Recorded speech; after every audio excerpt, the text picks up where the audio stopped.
And it was Rohit Paudel, the captain, who scored with 49 before getting run out on the final ball of the innings, trying to stretch it from 49 into a half century. Would have been his second in a row after he had one to round out the tour of Canada. Karen KC comes on from the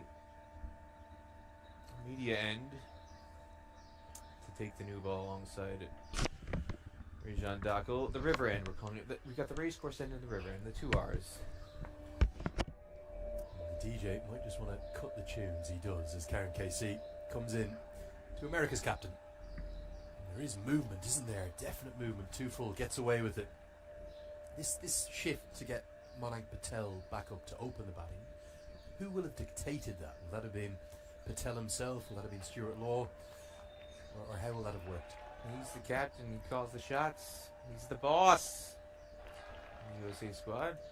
Hey, if you're the captain, why not?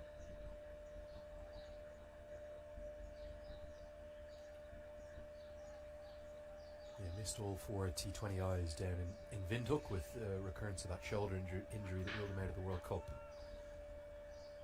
Nice length, but hit into the leg side, and Koshin Jha has to get the dive out to cut it off. The Nepal fans, I'm not sure what they're being spurred on by. Maybe a few Thursday evening drinks they're enjoying, but they're coming even more to life, aren't they? Everything being cheered now. Well, I have no doubt that they would have gone to some of the Nepalese dining establishments around the city and filled up on some momo before they got into the stadium.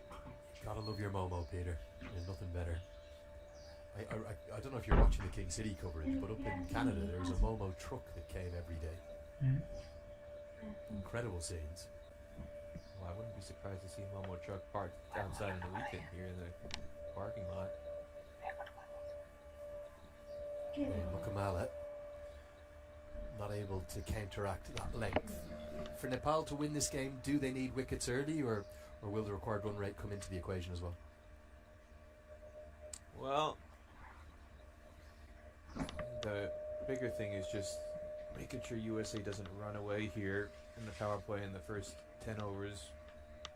Just build a bit of pressure, build pressure through keeping the runs down, whether that's through wickets or just dot balls in the old-fashioned way. Just get that run rate climbing and put some pressure on USA. Yeah, one of the things that certainly Nepal fans will be acutely aware of is their struggles at the death. They haven't really found the combination that they want to go to in the last 5 overs. There is no Abhinesh Bahara in this squad for the moment. I think that's a byproduct of the focus really being on the ODI leg of this North American tour. Now remember, they didn't pick up any wins in Cricket World Cup League 2 in Canada. They'll be desperate to put that right here in the ODIs that will follow this Stake Stars and Summits trophy. Scotland come into play in that triangular series. As Mukamala chips it up towards Rohit Paudel, who takes the catch to send Nepal's fans into euphoria. And it is the early wicket. It's the big one too. The man in red hot form. Mukamala holds out and KC gets the breakthrough.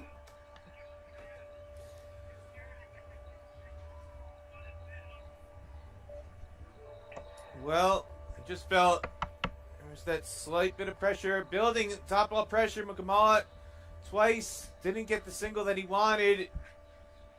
Arguably should have been able to take a single on the previous ball, but stayed put and then tried to play a release shot going over the top and didn't time it all that well. And it means he's gone for 2. Picks up Paudel on the ring, backpedaling from mid-off. USA 8 for 1 in the second.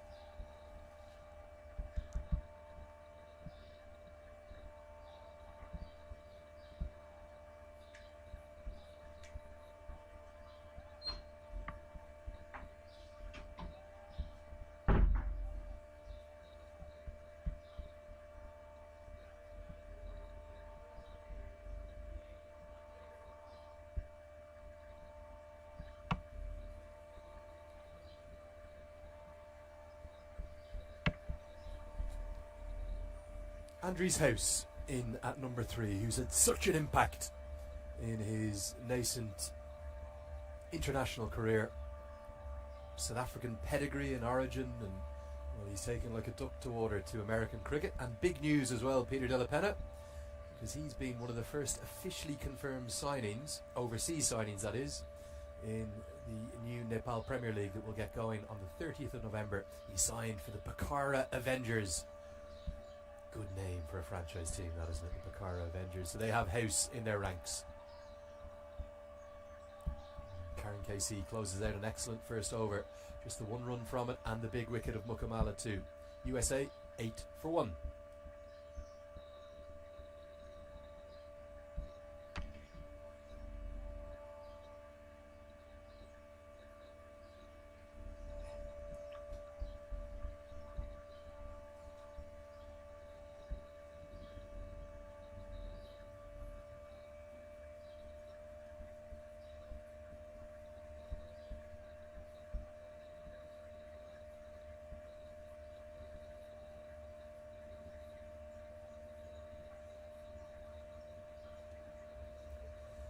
Beautiful shots we've been given here by the drone camera, and we want to thank you all for tuning in.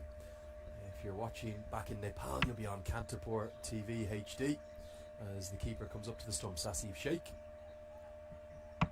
bowls him, bowls him, bowls him, bowls him, and Dakal goes through, and Nepal have 2.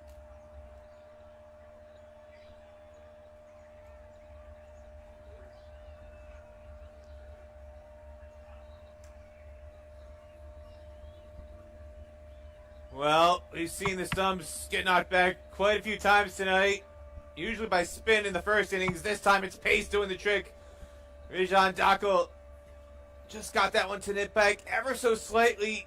Monak Patel was driving for that one on a 4th stump line, and it just curled in ever so slightly to take back off stump. The captain is out for 3, and it's 8 for 2.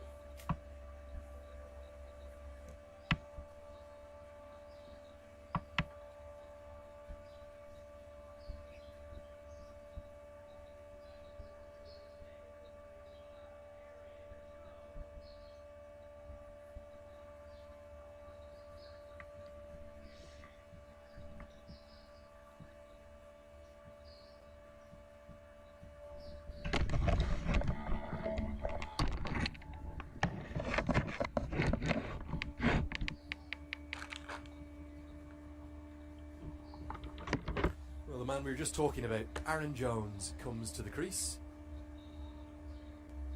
The hero against Canada during the opening match of the T20 World Cup that was played here at this very venue. And the hero in the recently concluded Caribbean Premier League final as St. Lucia Kings got their hands on the trophy. But he's got a tall task at hand. It's the best part of 9 runs required per over.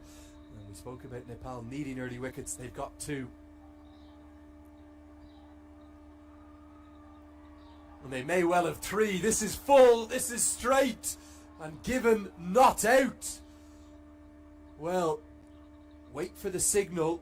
Wait for the signal. The umpire gives it as runs. He's trying to indicate that there's bat involved, although he's indicating it's going down the leg side. This looked very, very close, Peter de la Pena. Well, if there's no inside edge, this is stone dead. I thought it was out live, and I think it's out on the replay too. I can't believe that was given not out. I thought that was as straightforward as it gets. And Aaron Jones, well, USA has gotten the benefit of the doubt on a lot of decisions tonight. That Ali Khan wicket in the power play looked like it was missing leg stump. This one is ripping out leg stump. Aaron Jones is still batting though. Most remarkably, Peter, as well, it's given as runs. So is the indication from the umpire potentially that there's some bat involved? No. I know he didn't signal. There was no bat. There was no bat involved in that one. Aditya Gajra, the umpire, making that decision. We saw Vijay Malelo give one very favorably in the field to Ali Khan on an LBW appeal in the first innings. It just looked right, this one, didn't it? It definitely pitched in line. We'll try and get a look after this delivery once more. I was convinced that the finger was going to go up. It looked full, it looked straight. It's just one of those nights, Lenny, where when we're not looking at the umpires, the finger goes up, and when we're looking at the umpires, waiting for the finger to go up, they keep it down.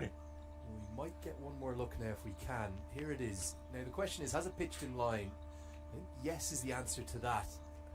It's leg stump, isn't it, that you suspect that's going to cannon into? Well, and the other giveaway is Aaron Jones. He's looking at it for a leg by. I think he knows he hasn't hit it, and I think he's looking back partially to see where the ball has gone for leg by, and partially because he knows he doesn't want to look at the umpire. He doesn't want to see the finger go up. The look of fear. Dakal's causing all sorts of problems. Great skills, moving it both ways. And Andrew's House will have to knuckle in. Be interesting to see how much Gulshan Jah is used with the ball. Well, there's been a lot of shouting by you in this over, Andrew Leonard. As we get a really zoomed in replay, I can't see an inside edge here. And I don't think anybody back in Tomel or Kathmandu or Poker has seen an inside edge either, Mr. Leonard. Maybe just missing leg is what the umpire's indicating. If so, because it's hitting middle, I mean, if that's the case. Not missing the stumps. It's hitting some part of the stumps. Flirting with leg stump.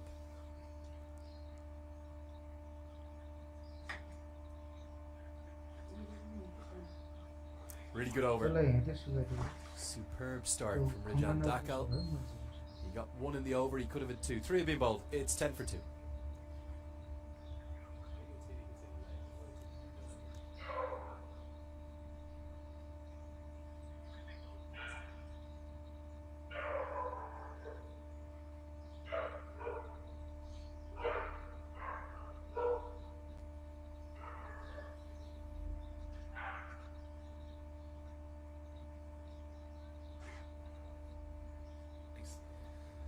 Ten for 2, USA chasing a target of 165. Peter Delapena alongside Andrew Leonard here at Grand Prairie Stadium. Now, Lenny, you were doing a lot of shouting that last over for wickets and maybe wickets. Got a message that's come in here from somebody whose name is written in Devnagari script, so I don't know how to translate that. But this person is a Nepalese fan, lives in Dallas. That's what it says. Hey, Peter. Would you please stop being so noisy and shouting during the commentary when wickets are falling down? As soon as you did that, my baby who is sleeping woke up! Well, we can understand why that might happen because it's 7:45 back in Nepal, so there's a lot of early risers tuning into the coverage. Is he not watching from Texas, he said? Well, he might have moved. I don't know. Could be visiting family. I can't imagine the baby sleeping at... You do get excited, Peter. Your passion for the game. Well, it's an exciting game. This is cricket. This isn't church. This isn't the temple. This is a sporting event. Slight hold-up in play here as there's some attention needing to be paid to Andrew's House's bat. He's getting a new grip applied to the bat. We're going to try and get a look at the wickets. Nice moment of... a special moment, really, isn't it, for Rajan Dakal? How much of this credit should go not just to the bowler but to the captain, Rohit Patel, who got the keeper up to the stump, so that put the pressure on Patel, who was trying to get down the wicket. Yeah, just a subtle thing can make a big difference. A good captaincy from Rohit Patel, who took a catch in the previous over. I'll tell you what was a nice moment for Patel as well. You and I were both there, Peter, weren't we, for the Nepal versus Netherlands game on the 4th of June during that World Cup, and it was such a special occasion, a festive occasion, that Ian Bishop actually commented upon it. And in the final game in Barbados, he said it was his moment of the tournament. He said seeing 7,200 Nepal fans, or 7,150 alongside the 30 or 40 or 50 Dutch fans that came in, the friends and family. And it was Patel that dropped the catch in that game that may well have turned that match around. Max O'Dowd he put down at long off. This is chipped in the air and wide of the mid-wicket fielder and short of mid-on. So maybe just a touch of redemption for a moment that, for someone who's such a good fielder, I can't remember Rohit Patel dropping a catch that he put down during the World Cup. Yeah, that was on the opposite side of the ground. That was at the racecourse side. We were on the far side where the media box was set up during the World Cup, and that was shocking. Couldn't believe that. And the whole stadium rose to their feet in anticipation. They were ready to explode. And then the top never blew off. Never blew off because it went down, and the fans couldn't believe it. You've covered cricket, Peter. I know quite literally in all the corners of the world, all the the outpost of the cricketing world and some of the biggest events there's been. And this is whipped into the leg side. Jazz going to have to slide to keep it to a single. Does really well. Can you remember an atmosphere as special as that? It was contagious, wasn't it? Well, there were a couple of remarkable things about it. First and foremost, that was a 10:30 in the morning start on a weekday, and yet the place was jam-packed before the first ball was bowled. And the energy, the sound during the national anthems, I remember quite clearly, and you just couldn't believe something like that could happen in America or anywhere for that matter for two associates. The last time I remember an atmosphere like that for two associate teams playing was when Afghanistan and Ireland faced off against each other when both teams still had associate status, and they had those finals at the qualifier in Dubai and Abu Dhabi back in the early 2010s. Shapur Zadran coming in off the long run. And Dalit Zadran and Hamid Hassan. Paul Sterling and Trent Johnston smashing them everywhere. You know, all that kind of stuff. Those atmospheres were electric. Especially 2010, because that was the year that Afghanistan qualified for the first ever World Cup. T20 World Cup at the time. And that 2010 final, the atmosphere in Dubai for that was something I'll never forget. And you had the PA announcer making statements translated in Pashtun saying, anybody who runs onto the field will be escorted immediately to the airport and sent out of the country. As everybody was on their best behavior, nobody... They were dealt with very kindly, I believe, thanks to Justin and the MLC, the ground team here. Slower ball. Now this is chipped up into the air. Has he got enough of it? Just. Powdle does so well to keep it to just a single. But I think House's heart will have been in his mouth for a moment there.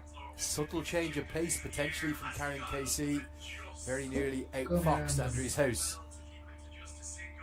You know, he's got this issue. I'm not sure if it's tendinitis or a bit of tennis elbow or what it is, but he's gotten into this habit now before deliveries of he just kind of flexes his arm doing a straight drive, and he got some attention before the start of this over, and you just wonder if he's got something that's irritating his arm.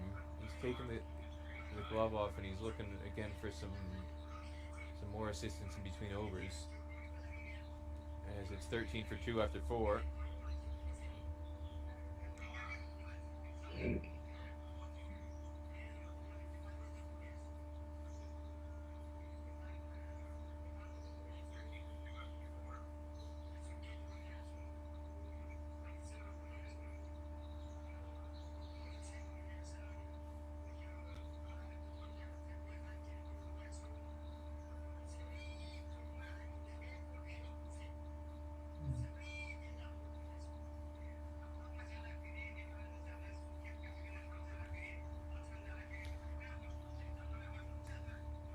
$13 for 2 after 4 overs. USA again chasing a target of 165.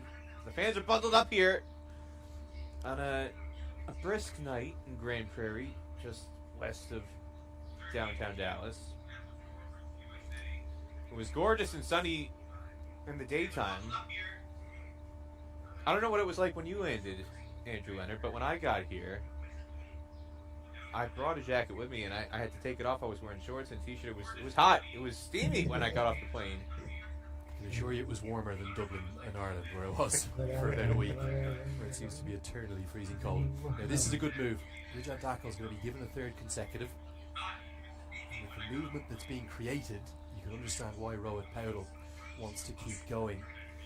Seems to have been quite a disparity to the sort of scale of movement we've seen with the new ball between the two innings. Has this been a misread of the conditions by USA in terms of choosing the bowl first? I just think traditionally, whether in MLC or in the T20s that haven't played here, the preference is to chase at night. Again, that chase that USA had chasing the target of 195 against Canada on the opening night of the World Cup. That was at night. That is not the right line. It's flicked away all the way for 6. It's a good stroke to the shorter side, and House finally gets himself moving. And a little bit of congratulations from Aaron Jones. And the few American fans that are heavily outnumbered, they celebrate heartily. This is a ground, again, with the way the boundaries are configured tonight, you can make up runs quickly. One good over on the batting side, one bad over on the bowling side.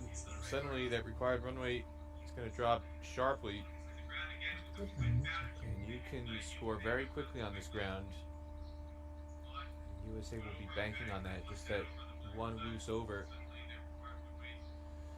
Flicked away again, going to be back-to-back boundaries. The exact same part of the ground, this time along the ground, not in the air, and it's 10 runs from 2 deliveries, just like that for USA. Well, it's only a third of the way gone through this over, and they've already collected 11 runs. This is what we were just talking about moments ago. What looked like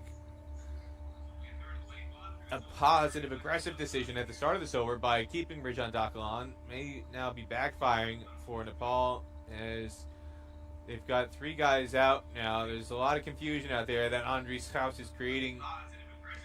They had the fine leg pushed out. Now they're bringing the fine leg back into the ring. It's a long on and deep backward square leg, the 2 boundary riders at the moment in the power play.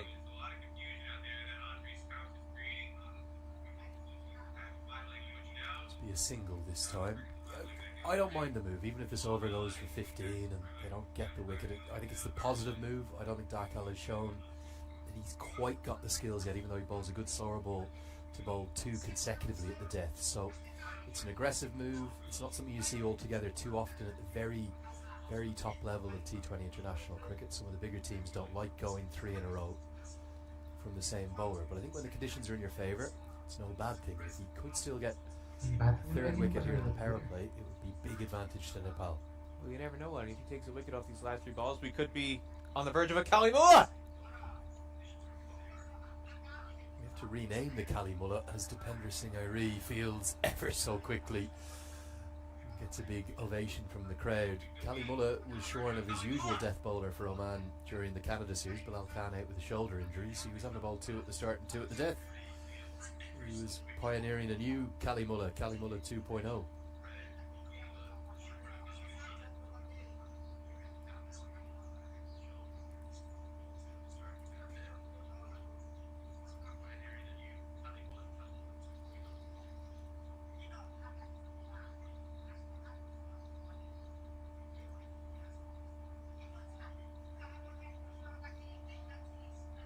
That's that little cutter that he bowls. Definitely a change of pace. I'm curious, Lenny. I gotta go back to the message I got. Being chastised for waking up a sleeping baby. Now, correct me if I'm wrong, but I would think that the amount of Nepal games that you do and the amount of excitement that you bring to the commentary box, you would be getting a lot more of these messages than I would about waking sleeping babies. I don't wake the babies, Peter. I serenade them. There's a different style, an ubiquitous difference in style between the 2 of us. The 5th over. It is 26 for 2.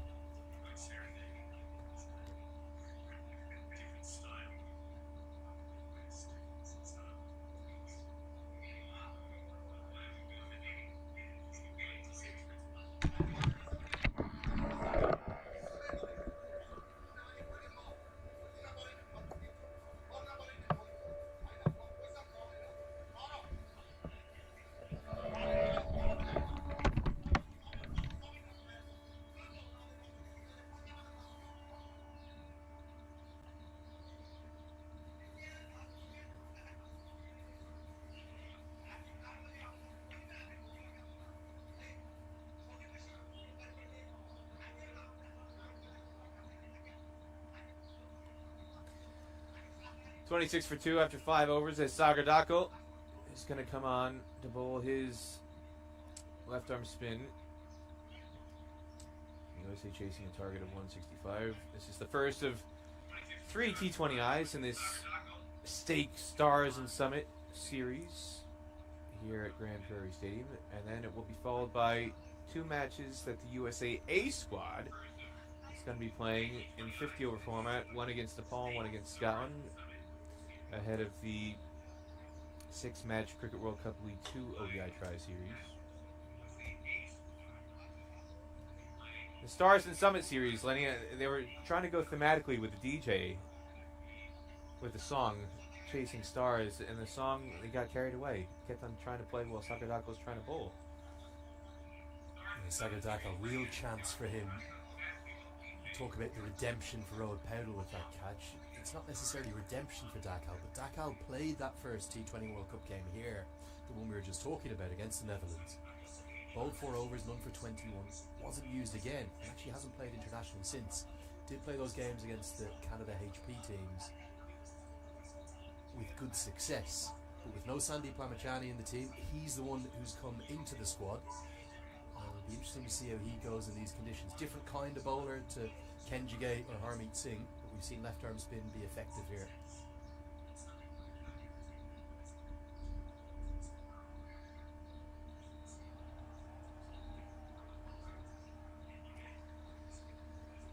Jones, not the first time he's been a slow starter,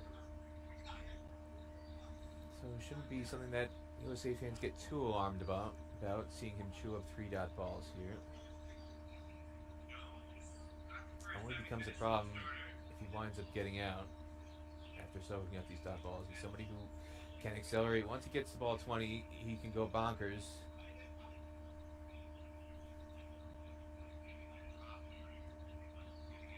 Wide of the crease this time.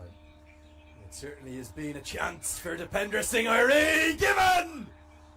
And Jones cannot believe it! The last man in world cricket you want to take on for a single. Didn't need the direct hit, that was how quick he was. And Jones, well, he's run himself out. Well, this should have been a single.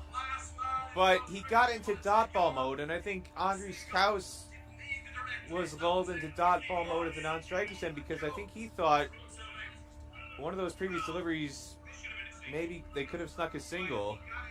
And he said, all right, if you don't want to run a single on those other ones, well, I'm just going to stand put at the non-strikers end for this ball too. This really should have been a single off the bat.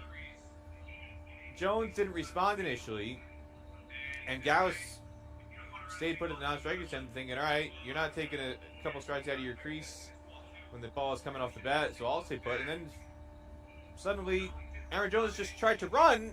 Andries Kous wasn't ready for it. He's halfway down the wicket. House still isn't interested. And then Dipender Singh Iree, very alert, getting the relay to Massive shake. Massive shake behind the stumps. And Aaron Jones has to go off, and it brings Milan Kumar to the crease. Well, we're not in a great position or a great angle to adjudicate how close this was as Milan Kumar comes to the crease. He's in at number 5. I thought he might have got back. I was almost surprised when the finger went up, but we'll see if we can bring in the replay now.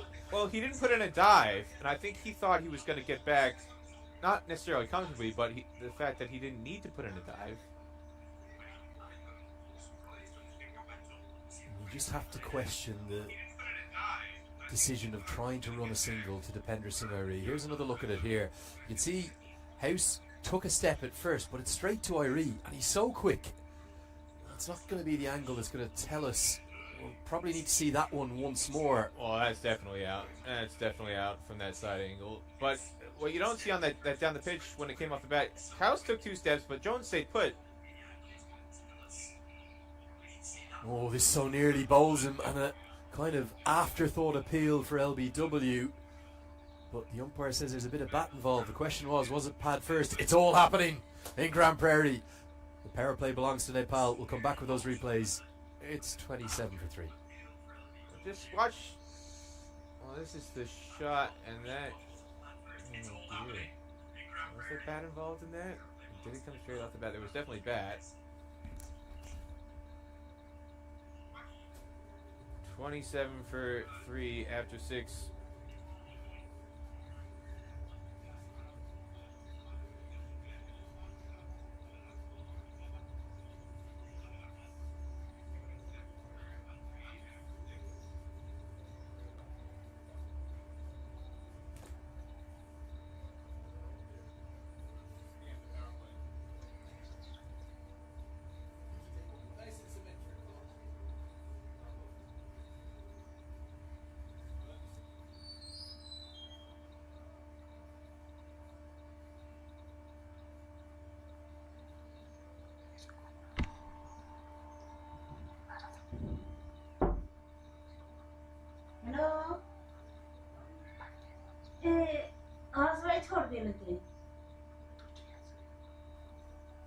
Sampal Kami.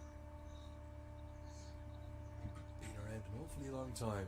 Sampal Kami didn't play that game back in 2015 that these two sides met in or he did play that game. I knew he was playing the T20 World Cup the year before. I didn't think he was in the team that day. So Jesse Singh, the sole survivor from the USA end, and Sampal Kami, one of the survivors from 2015, all the way back in Belfast, where Nepal came out on top. Aman Patel rejoins me.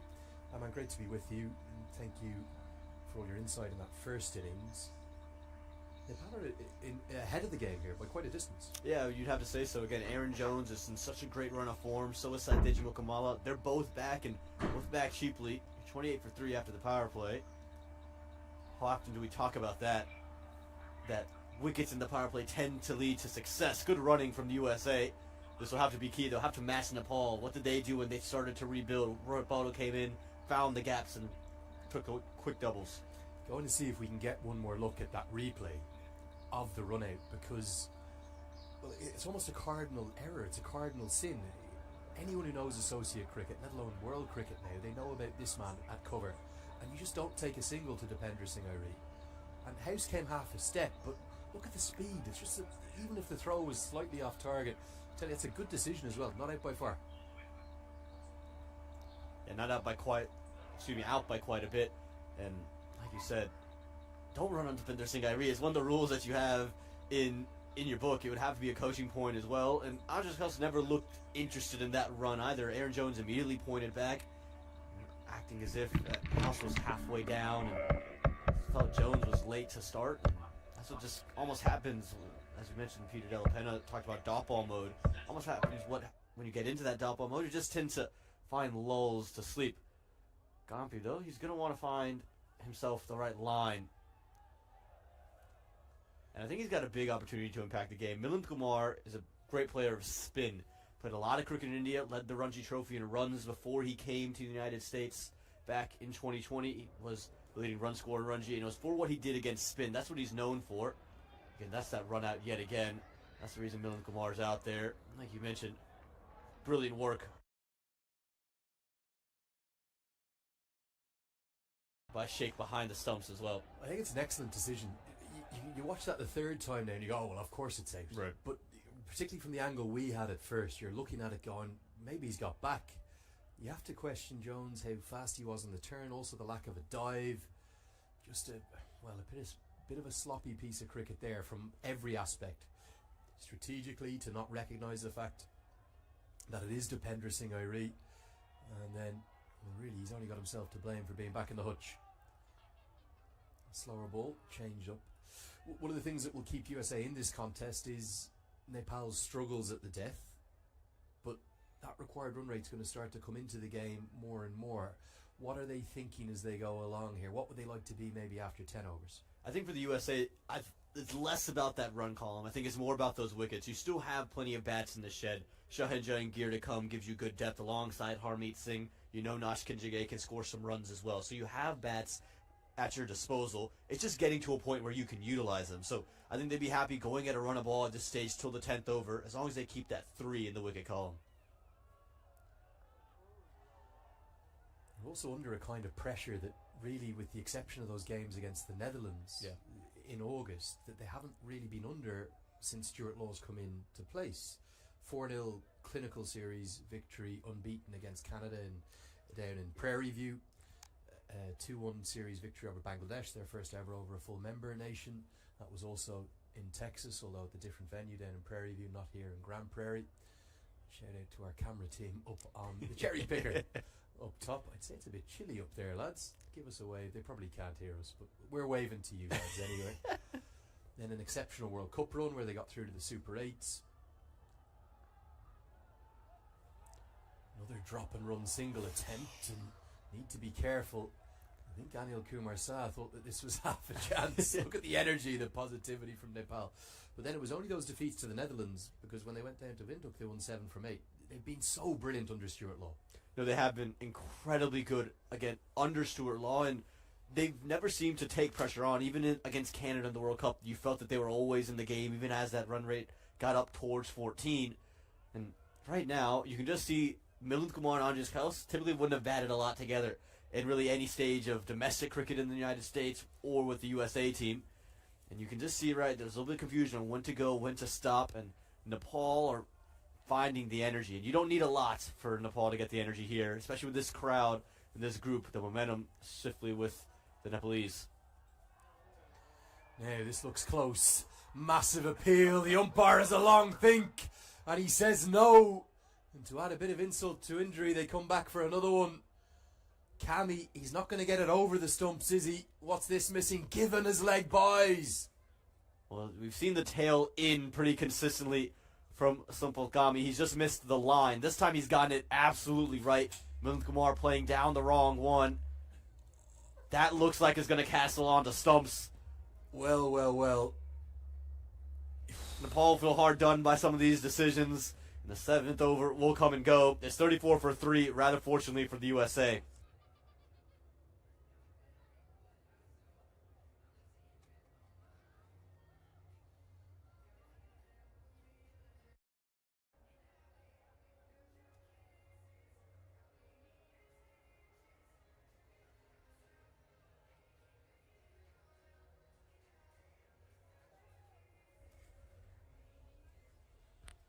Well, big moments in the match, and we've just seen another massive one. Sampal Kami, the final delivery of his first over. We were just praising Aditya Gajar's decision for the run out, but a massive LBW appeal. Sampal Kami bowls a skiddy fast ball. What is this missing? Missing the umpire lifting his finger. That's the only thing this one's missing. That looks dead for all money. Everything about it was right, wasn't it? Yeah, swinging in. It was on a great length. It hit below the knee roll. You only saw off stump. I'm not sure what that was missing. Gudger felt there was enough to miss. But again, you take another look. He shuffled across. He's standing in front of middle stump. It's hit him on the knee roll, if not below. And he's giving it a leg by as well. That's the biggest thing. And you can see him just say no. Look at the pain, the pure pain for Sampal Kami. He couldn't believe it.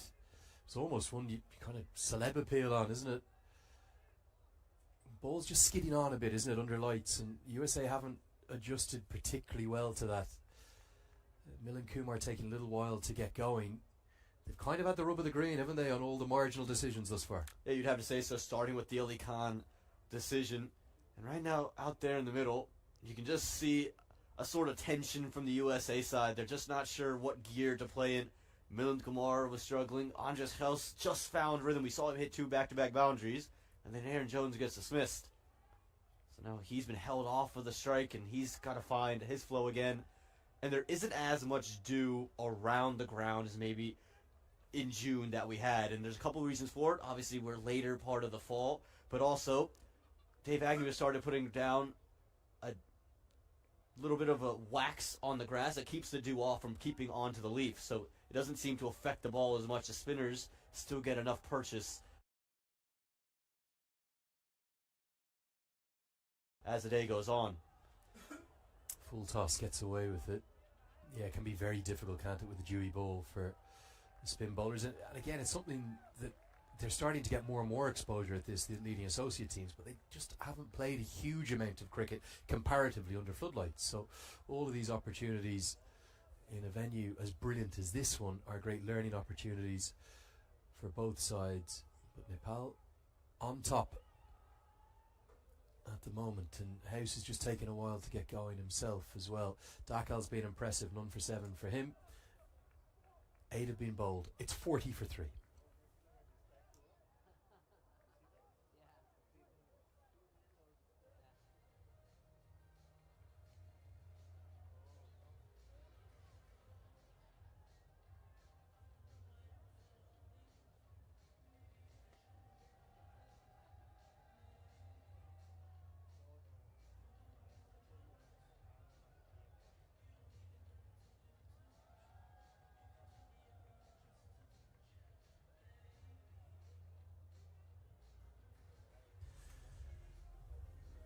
Sampal Kami is going to continue. he so nearly had the fourth wicket as blinded by the lights rings out around the Grand Prairie Stadium. It is a phenomenal facility, this. Man, you've been part of the Major League journey right the way from its inception, the minor league journey. And this is flicked away, and it's going to be for nothing that Arif Sheikh could do. A low full toss, and that's not going to help Sampal Kami's mood. Yeah, speaking of the major and minor league journey, Andres Kraus has been there from the very beginning, and he's made a name in 4 short years as the best domestic bat amongst the circuit. He's now the 3rd leading run scorer in minor league cricket, but he's played 9 less innings, and he averages 10 more than anyone else in the history of minor league, and it's because of this. He's able to find pockets and gaps and find runs, take advantage of bad bowling, and he'll start at around a 120 strike rate, and then from there we'll get up to that 140, and he doesn't miss out. That's the one thing about Andres Kraus. He doesn't invent, but he doesn't miss out. Does have a great habit, doesn't he? As the DJ continues with the tunes throughout that ball, he's a great habit of catching up. But speaking about minor league and major league, you've literally seen it the whole way through. How much of an impact has that had on American cricket? I think you can see it from the international results. I think the talent pool is deeper than it's ever been. I think they're playing better cricket across the board, from the very top level to the lowest level of, you would say, of the young players just introducing themselves into minor league.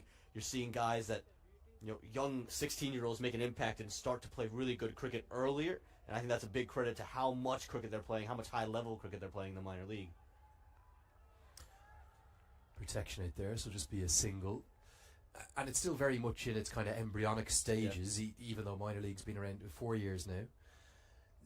Major league continues to look to grow and grow, and then you've a player like House is probably the perfect example of it. He kind of comes from that straight into international cricket and hits the ground running then.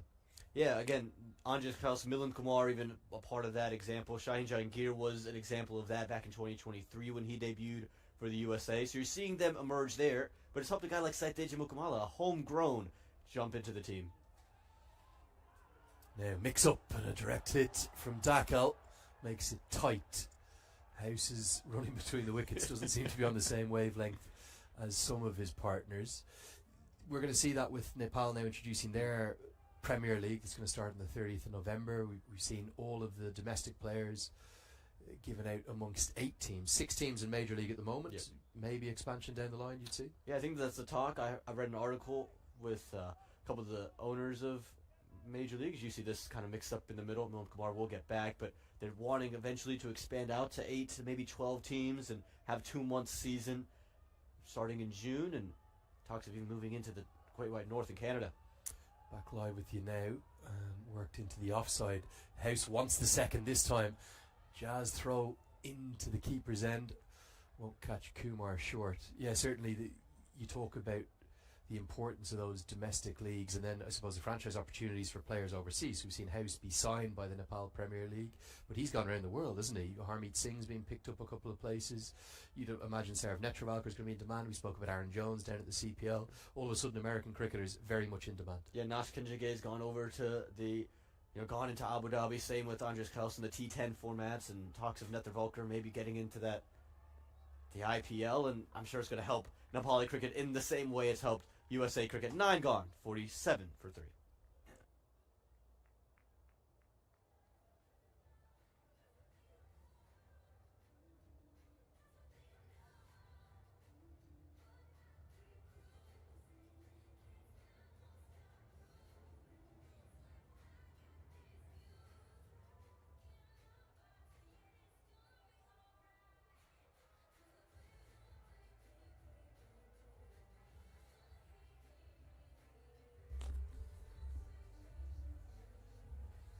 So just approaching the halfway stage. We'll have a drinks break at the 10 over mark. USA 47 for 3. Just trying to rebuild after those early 3 wickets. There easily could have been a 4th. A very close LBW call as Milind Kumar is asking for, I think it's a change in bat. And now this is a fascinating move. There is no Sandeep Lamachani for the moment. I'm not going to preempt anything because I don't know the situation right now. It obviously needs a visa to get into the country. I believe there is still some talk. Hopefully he might be here for the ODIs. I'm not sure we'll see him in the T20s. He certainly isn't here at the moment. So that means that the leg spin option for Nepal is Kushal Bertel. You know me and my numbers. You know I love numbers in cricket. I'm going to give you some numbers here. You might think of Bertel as a part-time leg spinner, and he is. There's no doubt about that. But you talk about how effective he is as a leg spinner. He hasn't bowled that much in international cricket because he came into the team predominantly as a batter.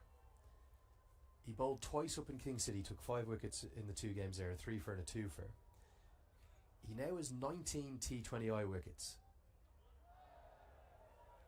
This one's down the leg side at an average of 9.15. It's the lowest of anyone in T20 international cricket with more than 15 wickets.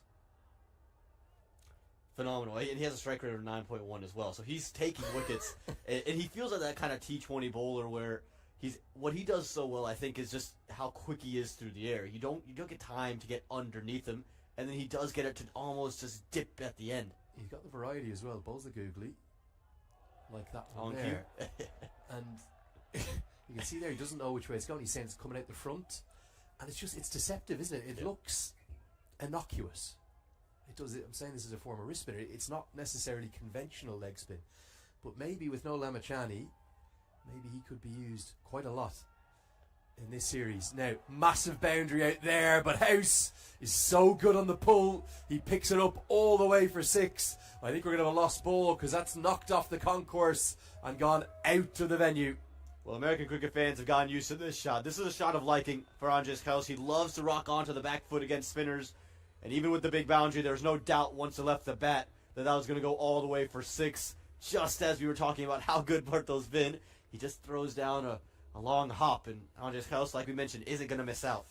Again, it hasn't worked. The 50s come up here, and we're going to actually have a wise call from the umpires because they need a lost ball. They're going to take the drinks break with 2 balls left in the over. So it hasn't worked here necessarily, but I like the call from Powell for 2 reasons. One, it's the final over before drinks. 2, it's got a massive leg side boundary. If House mishits that a bit, could have been caught out at deep cow, but instead it will get us to the break and play, as Bertel will have a couple more balls to work with after this break. With 9.4 overs bowled, we'll have a break here in commentary. It's 55 for 3.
Well, drinks, the match is evenly poised here. USA are 55 for 3, and Andres House is starting to find some rhythm, but Bertel still got a couple of deliveries left. Nicely driven, but again, how exceptional the fielding is from Nepal, and how good has it been all all day today. And you think about whether that could be a deciding factor. You really do. No, it looks easy when you just see it in a split second. That could have been 4. And Powell goes swiftly to his left.